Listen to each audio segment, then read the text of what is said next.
instead of looking forward this time, I wanted to look back and talk about this past weekend with, Sure. with the Buckley call, right? I mean, obviously, everybody's debating, is this the greatest highlight, the greatest knockout we've ever seen? I know you liked it going in there. You've had a couple days to reflect on it. Is that the best knockout we've ever seen? It's certainly up there. The thing I struggle with is picking knockouts apart between the ones that were planned before they got in the octagon and the ones that were circumstantial when they were in there. I broke it down on the aftermath on the YouTube channel. Twice in the first round, the kick was caught, and Buckley acknowledged it but wasn't able to return with it. The second round, when he came out and Kasang and I got a better grip on the ankle, that was when he made the adjustment, and it was just a beautiful knockout. Obviously, the one that people keep firing out there is Masvidal against Askren, and that, for me, the best thing about that is that he knew exactly what he was doing when he got in there. Same with McGregor and Aldo. That was a planned setup to finish, and when they are able to do it so quickly, that's very, very special. That requires someone to research, to understand what their opponent's going to do, to work on a predictability, and then to make it happen in the fight, which is the most difficult thing to do, especially at that high level. Main event as well for both of those. So it's difficult to overcome those two for me. Certainly for 2020, that is the knockout of the year. And you know, it wasn't. I mean, I saw a couple of people going, "Oh, well, you know, maybe a lucky shot or whatever." It's ridiculous. You know, you don't throw that kick without meaning to land it. And it's also something that's very difficult to train because you can't fire it at full power. You don't want to throw it in training because the likelihood is someone's going to get hurt.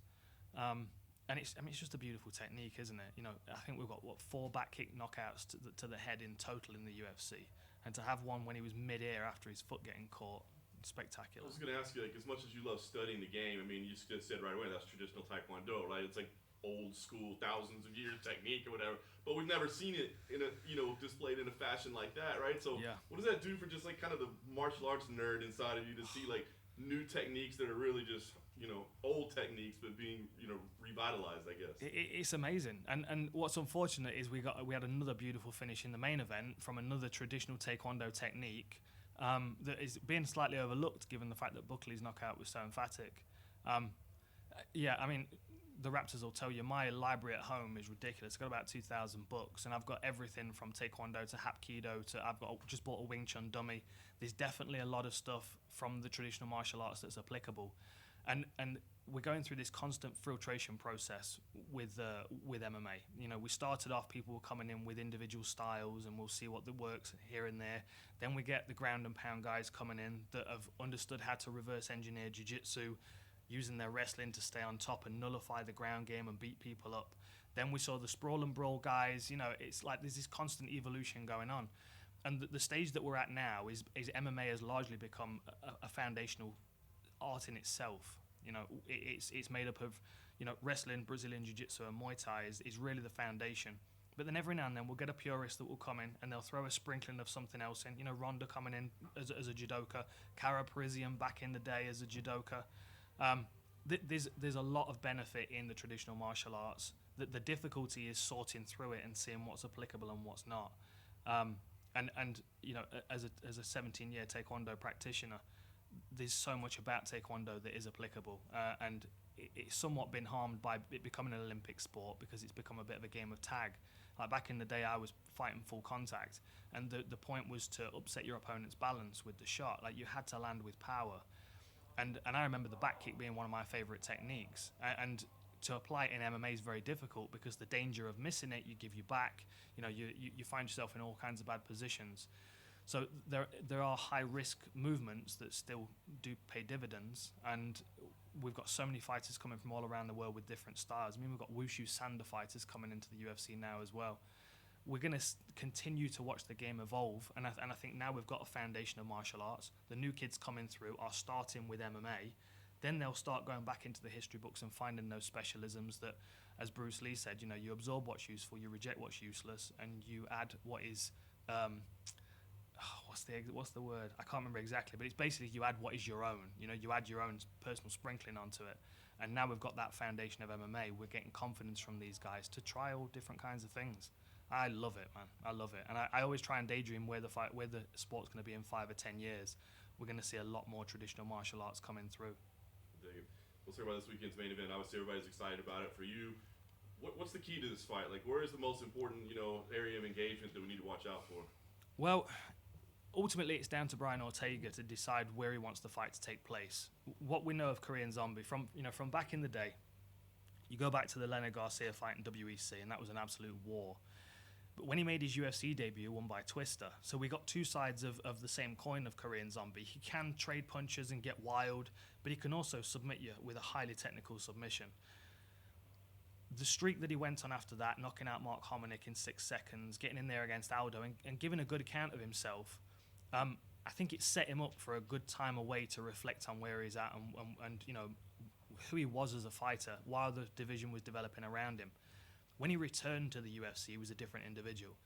And what I like about the Korean Zombie, much like Justin Gaethje and the evolution that we've seen in him recently, he doesn't need to take punches. He's not there to be hit anymore. You watch the Moicano fight, and he stands waiting. And it's one of the most beautiful knockouts I've ever seen, purely because he never takes his eyes off Moicano's chin. He waits for the shot to come. As the punch comes out, he slips, and he watches his chin as he comes over and hits him with that laser-focused right hand. The mentality of not caring about your own well-being and the damage you take to your face puts you in a very strong position to slip your head off the center line and punish people for missing. We've seen that with Justin Gaethje recently. Korean Zombie turned that corner when he came out of the military and rejoined the UFC. So it's all about him standing his ground and waiting for Ortega to come to him. And what I like about Ortega as well, coming off his first loss, he will have definitely learned from that. We know he's got good boxing skills. We know he's got great ground skills as well. Zombie's a bit of an enigma on the ground. We don't know much about him on the ground, so I wouldn't mind seeing it hit the mat for a scramble. But in the striking ranges, it's Ortega drifting in and out of range and peppering him with boxing, while Zombie waits to knock him out with that one clean punch.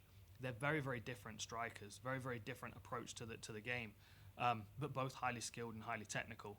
And I always get excited to see an undefeated fighter pick up a first loss and see what they change about their game, because we always see jumps in their game, evolutions, and Brian Ortega is the kind of guy that doesn't need to pick up second loss like Justin Gaethje did. A little bit hard-headed of him to go back into the next fight with the same style. I'm excited to see the developments in his game, and Korean Zombie's a legend. He was a legend before he even signed his UFC contract because of that Leonard Garcia fight. So it'll be an honor to call that one. Brian Ortega obviously has the traditional Gracie Jiu-Jitsu style with Korean Zombie, like you said, pull off twisters and all kinds of. Do you view this as sort of a 10th Planet versus Gracie Jiu-Jitsu style matchup? It's definitely orthodox against unorthodox. Absolutely. What I like about Brian Ortega's style is obviously we know him as T-City, and he has got excellent submissions off his back. But it's his grip adjustments when he's on a guillotine, and the majority of the time he finds himself on a guillotine because people don't want to deal with his striking anymore.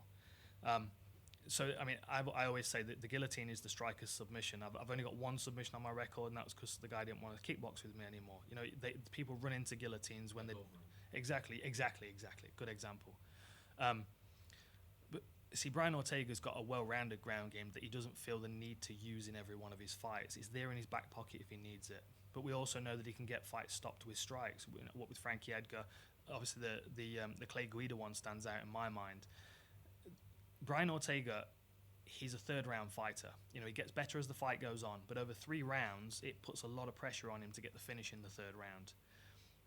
Against Max Holloway, it felt like he started faster when he didn't need to, and Max Holloway builds as the fight goes on. So I was expecting the first couple of rounds to be quite cautious, and then the third, fourth, and fifth to be pretty wild. I'm expecting that Brian Ortega this time around. I think he's going to be respectful of Zombie, of his punching power. I also think the enigma of Zombie's ground game is something to be wary of as well, and I think Ortega knows that. So I think we're going to get a striking extravaganza to start with, and if it hits the ground, it'll be because one's getting the better of the other. But as you said, with the twister, there's a difference between the twister and the go-go platter, for example, and a bunch of other submissions. Because if you're setting up a twister, your opponent knows what you're doing, like all the way through. There's like 4 or 5 different control points that you have to finish a twister. So for someone like Brian Ortega, he's going to look at that and think he's going to be able to read the ground game of Korean Zombie as it's coming. But because we just don't really know a great deal about it, and what we've seen in Zombie's last couple of fights is, he knocks people down, then he takes their back and beats them up for a while. That's what I prefer to see in an MMA fighter, because submissions open up with strikes much, much quicker. And Brian Ortega liking to fight off his back might not be a good thing against Zombie, because Zombie's not going to be hanging out in his guard ready to get triangled. He's going to be raining down punches and elbows. Then unrelated to the fight, you had mentioned like that spinning back kick that Buckley hit. It's hard to train or practice because it could do so much damage. So when would someone practice that? Well, I actually used to drill that technique quite a lot, and I used to use it in Taekwondo. Oftentimes because I was fighting guys that were taller and faster than me. So I would use the hop side kick to stop them in their tracks and then fire the back kick off it.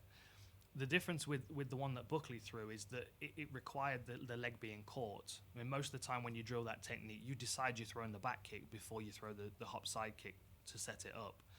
So as the kick had been caught the first couple of rounds, the first round a couple of times, there just wasn't the purchase on the ankle for Buckley to do anything. The second time the kick was caught, you could kind of see him lose his balance and start to run backwards, in which case Kasanga and I tried to run him down. And the adjustment that he made in that moment to hop and spin his foot to face the opposite way before he fired the back kick, it requires you to be very present and in the moment. And I mean, it's very difficult to find that place. I very rarely found that place when I was fighting. It was very frustrating. That's why I talk about being full reptile. You're in that moment. You're present, and you've not got all these different narratives in your head that you could throw out there. I mean, maybe that was just top of the pile because his leg had been caught a couple of times. But it is such a difficult technique to practice, especially to the face. I mean, I used to predominantly aim for the body pad with the back kick to hit the solar plexus. And the head is such a smaller target, and the risk of throwing it and missing puts you in a real precarious position.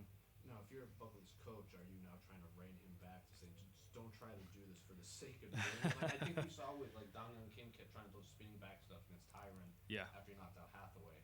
If you're his coach, just be like, don't just go out there and start doing this all the time for no reason. That is a challenge. Fighters always want to be a better version of themselves coming back in there. And, he's set the bar so high for himself when it comes to knockouts that, he might be chasing that spectacular finish. He might be in the Taekwondo books right now trying to dig out his next, 360 turning kick to the head or whatever. The thing is with Buckley, 10 fights, he's got 7 knockouts on his record before going into this fight. His hands are really what does the job. He's a power puncher. And I think that, a good coach will look at his game and just try and refine the basics, because he was quite reckless in that early going. He landed a beautiful uppercut that damaged Kasanganai's eye very, very quickly. But the recklessness to his style is what's going to cost him when he gets higher up in the sport, and that's what we saw against Kevin Holland.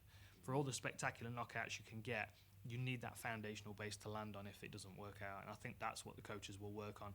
That little bit of extra sprinkling of creativity is a wonderful thing, and you don't really need to teach a fighter that. Give them the tools to play with it, but at the same time, just kind of let them be themselves. And he's a talent, absolutely. All good? Cool. Excellent. Awesome. Thank you very much, everybody. Appreciate it.